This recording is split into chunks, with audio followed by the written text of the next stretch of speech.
Hello and welcome back to another Magic the Gathering EDH deck tech idea. Today we are taking a look at Anikthea, Hand of Erebos. She's a 5 mana 4/4 with Menace, and other enchantment creatures you control have Menace. Whenever she enters or attacks, exile up to one target non-aura enchantment card from your graveyard. Create a token that's a copy of that card, except it's a free black zombie creature token in addition to its other types. This really unique Abzan commander will create an army of enchantment zombie tokens for us, and those enchantment tokens will also have the effects of the exiled cards, so it brings up a lot of unique synergies. But first of all, she is a 5 mana commander, so we need to ramp her out. So we play Composer of Spring, a 2 mana 1/3 with Constellation, so whenever an enchantment enters the battlefield under your control, you may put a land card from your hand onto the battlefield tapped. If you control 6 or more enchantments, which will happen quite often in this deck, instead you may put a creature or land card from your hand onto the battlefield tapped. As it is widely known, Composer of Spring is a great card in every enchantment deck, so we are definitely playing him in this deck too.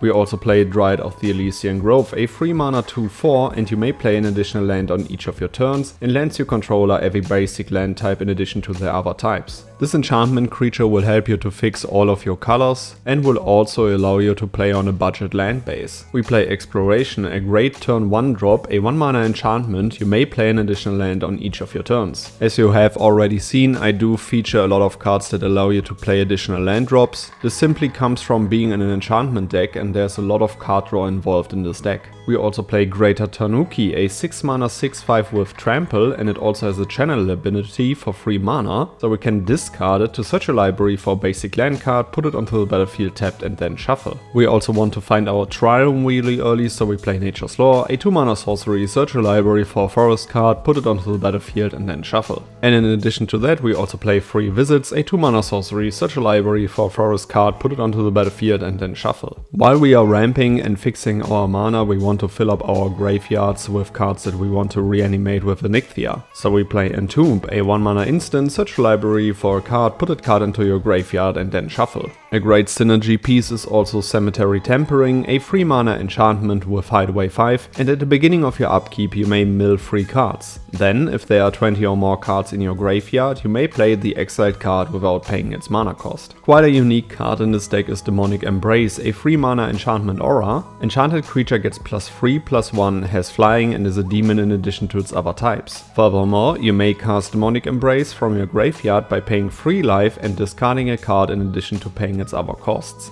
Remember that you cannot exile this card with Anikthea's ability, but it is still a great discard outlet for us, which will also anthem up one of our creatures. We play Ripples of Undeath, a 2 mana enchantment, and at the beginning of your pre-combat main phase mill 3 cards. Then you may pay 1 and 3 life, and if you do, put a card from among those cards into your hand. This is great card selection and is also filling up your graveyard, so Ripples of Undeath is definitely a must play in this deck. We play Greater Good, a 4 mana enchantment, and sacrifice a creature, draw cards equal to the sacrificed creature's power, and then discard 3 cards. Instant speed sacrifice outlets are extremely valuable, especially in a deck that cares about filling up its graveyard and working around an army of creatures. And last but not least, we play Oppression, a 3 mana enchantment, and whenever a player casts a spell, that player discards a card. Your opponents are going to hate this card, but as I have also mentioned earlier with additional land drops, this card is great for you simply because you have a bunch of card draw in this deck. And now let's feature all of our card draw synergies. Eidolon of Blossoms, a 4 mana 2/2, and whenever it or another enchantment enters the battlefield under your control, draw a card. Enchantress's Presence, a 3 mana enchantment, and whenever you cast an enchantment spell, draw a card. Citizen Champion, a 3 mana 1/3, and whenever an enchantment enters the battlefield under your control, put a 1/1 counter on Citizen Champion and draw a card.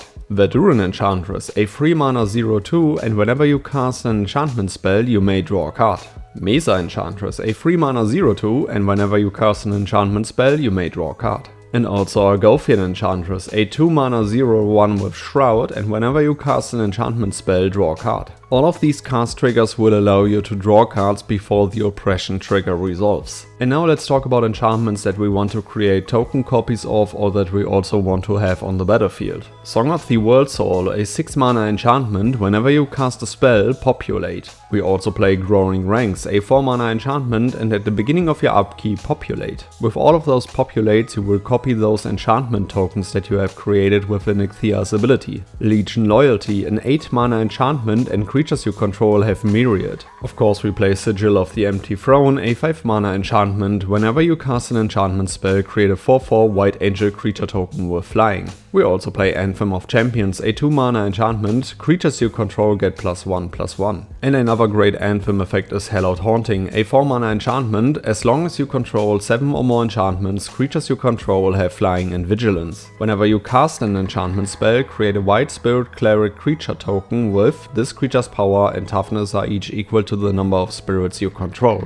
You want to win more? You get it. Boon of the Spirit Realm, a 5 mana enchantment, and whenever it or another enchantment enters the battlefield under your control, put a blessing counter on it. Creatures you control get +1/+1 for each blessing counter on Boon of the Spirit Realm. And last but not least, we play The Eldest Reborn, a 5 mana enchantment saga, and each opponent sacrifices a creature or planeswalker in the first chapter. On the second one, each opponent discards a card, and on the third chapter, put target creature or planeswalker card from a graveyard onto the battlefield under your control. And due to Anikthea, we are able to play this card twice in a game, which represents a lot of value that we definitely want to have to win the game against our opponents. Alright guys, these were a few cards that I would play in Anikthea, Hand of Erebos. Make sure to check out my deck list in the notes below. Let me know in the comments which legendary creature I shall feature next, which cards I should add to the deck, and then I would say see you in the next one. Goodbye guys.